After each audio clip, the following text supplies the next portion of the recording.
Hai sobat sehat semuanya, saya Dr. Tirta Wijaya. Di channel ini kita akan bahas berbagai masalah seputar kesehatan dan pada kesempatan kali ini kita akan membahas mengenai biopsi.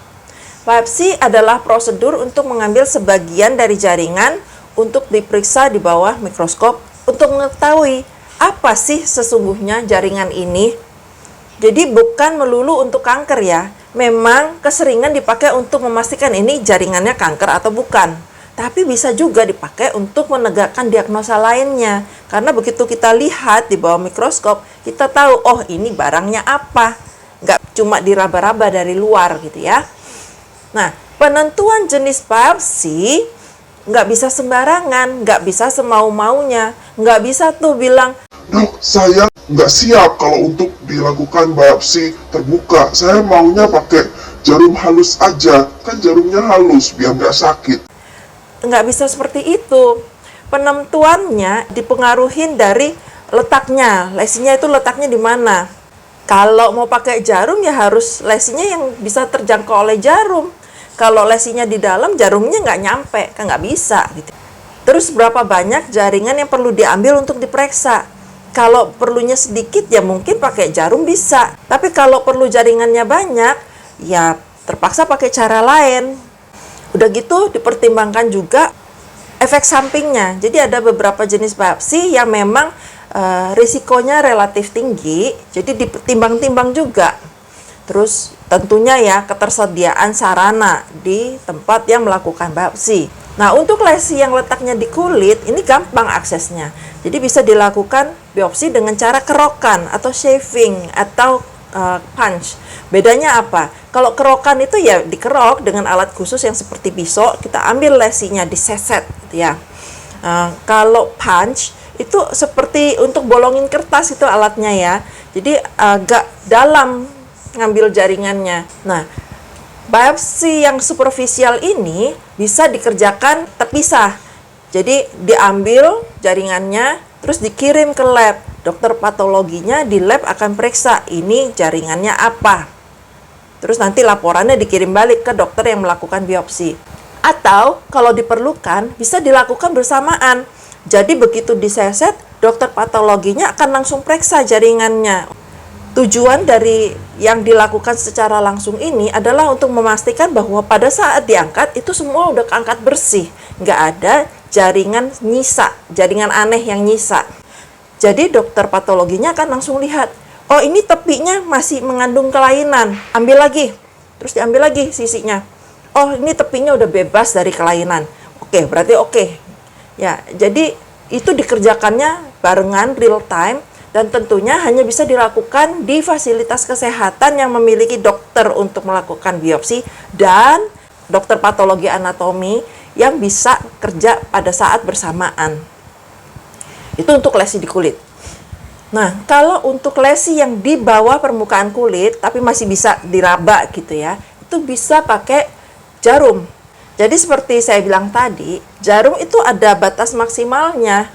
Ya sejauh itulah yang bisa dijangkau oleh jarum. Kalau lesinya letaknya di dalam itu udah nggak bisa. Nah, jarum sendiri ada macam-macam.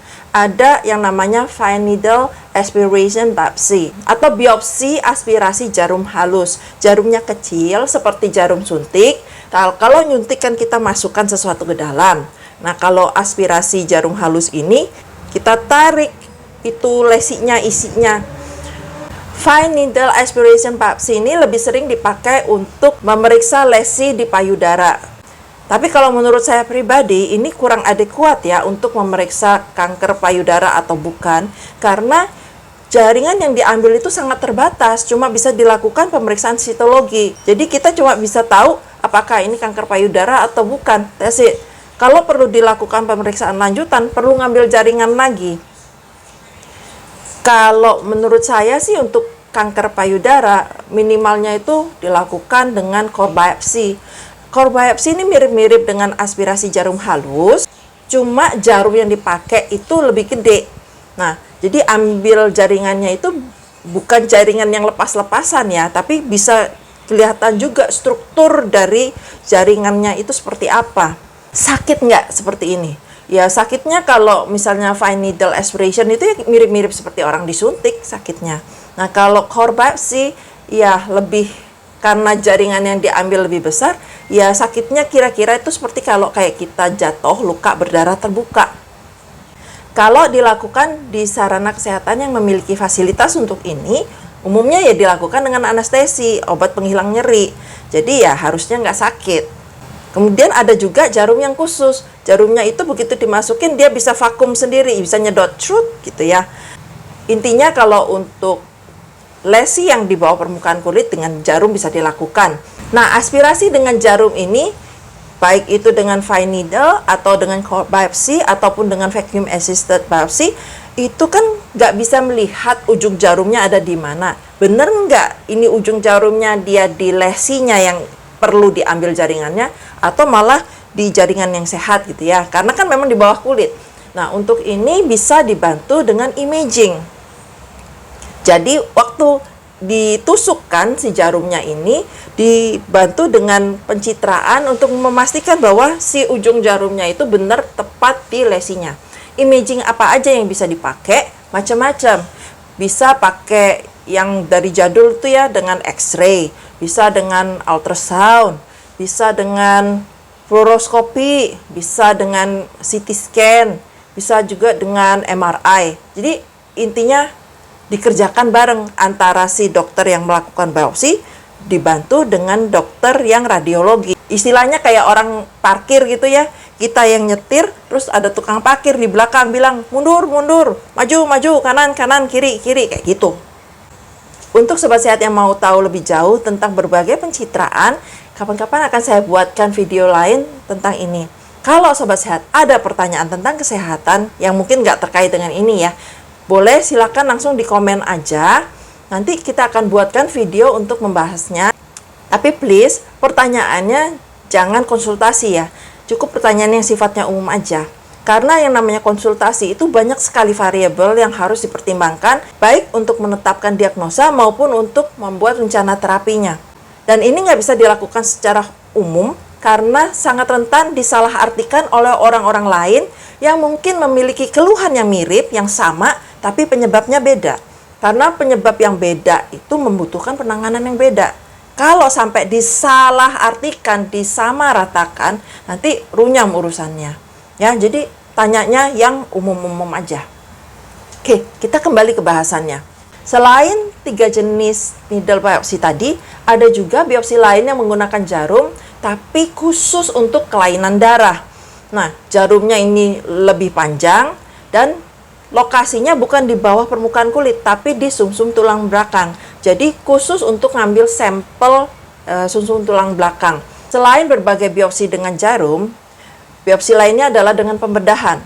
Jadi dibuka, disayat, dicari sampai ketemu itu kelainannya di mana, tumornya di mana, diambil lalu dikirim ke lab.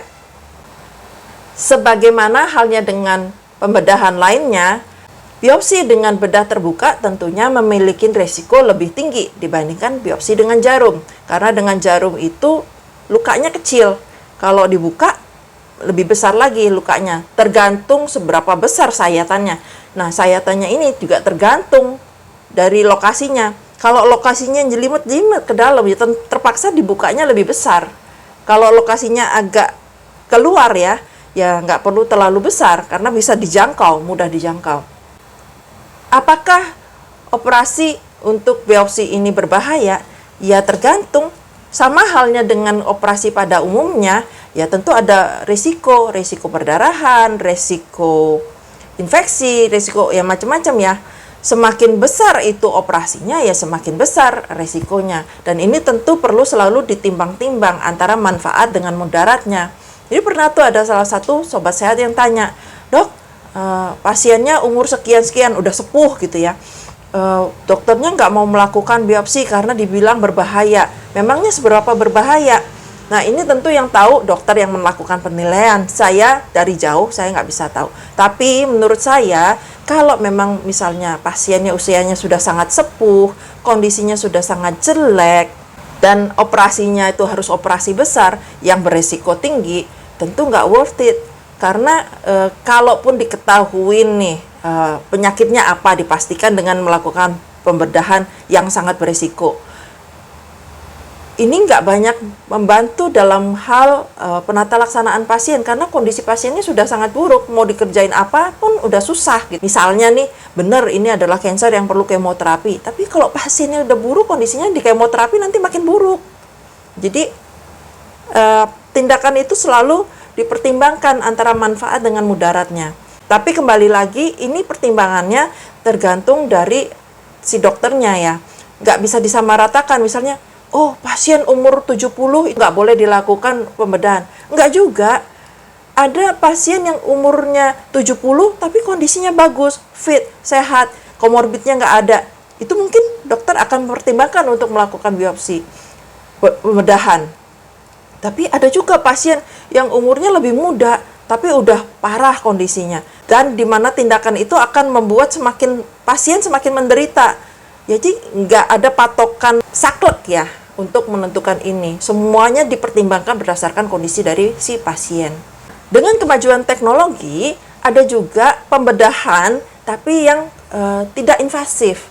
Jadi untuk ngambil sampel biopsinya itu dilakukan menggunakan alat. Misalnya dengan alat semacam selang yang ada kameranya, tapi ada alat untuk motong. Jadi itu operasinya biasanya keyhole aja ya, sekitar 2 sentian dipotong supaya itu alat bisa masuk. Nah, nanti begitu dengan kameranya itu kan kelihatan tuh, oh, yang keanehannya di sini nih gitu ya. Nah, diambil jaringannya. Terus dikeluarkan, dikirim ke patologi.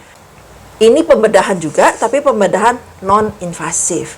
Nah, terus ada juga cara ngambil jaringannya itu yang untuk di saluran ya.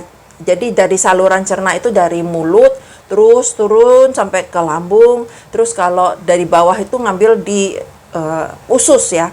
Itu kita pakai alatnya juga sama, pakai selang yang ada kameranya dan ada alat untuk ngambilnya. Jadi kalau untuk di atas kita masukin lewat mulut itu namanya gastroskopi. Kalau yang namanya gastroskopi itu ya sampai di gaster aja, lambung aja udah gitu ya. Jadi dari mulut, esofagus itu bisa diambil, bisa dilihat dan diambil. Kalau nggak ada obstruksi ya, nggak ada yang menghambat. Nah, sedangkan untuk yang dari bawah, kita nggak ngambil dari endoskopi, kejauhan itu. Nah, kita masukinnya dari anus. Jadi kalau yang dari bawah itu kita sebutnya kolonoskopi. Sama, selang masuk dari lubang anus, naik. Dilihat lesinya di mana, kalau ketemu diambil. Nah, sekarang tengah dikembangkan juga yang namanya liquid biopsy atau biopsi menggunakan sampel berupa darah. Jadi beda ya, kalau yang tadi itu needle biopsy itu diambil jaringannya dari si tumornya, kalau liquid biopsy itu memang darahnya yang diambil. Prosedurnya ya mirip seperti orang ngambil darah pada umumnya. Kalau sobat sehat mau periksa darah gitu kan diambil. Itu kayak gitu aja. Sakit nggak? Ya sakitnya seperti orang diambil darah. Liquid biopsy ini kelebihannya adalah tidak invasif. Jadi pasien lebih seneng ya, karena nggak perlu dibedah, nggak perlu rawat inap, nggak perlu macam-macam, cuma ambil darah aja.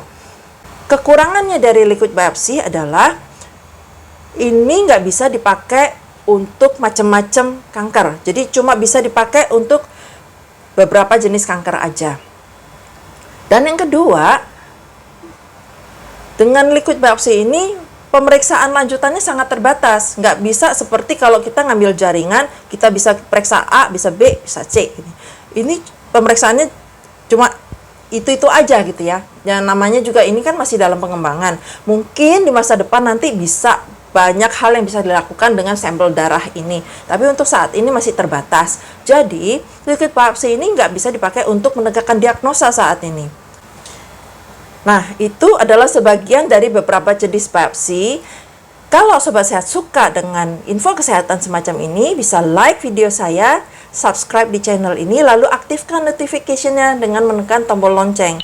Semoga apa yang saya sharingkan hari ini bermanfaat. Salam sehat selalu.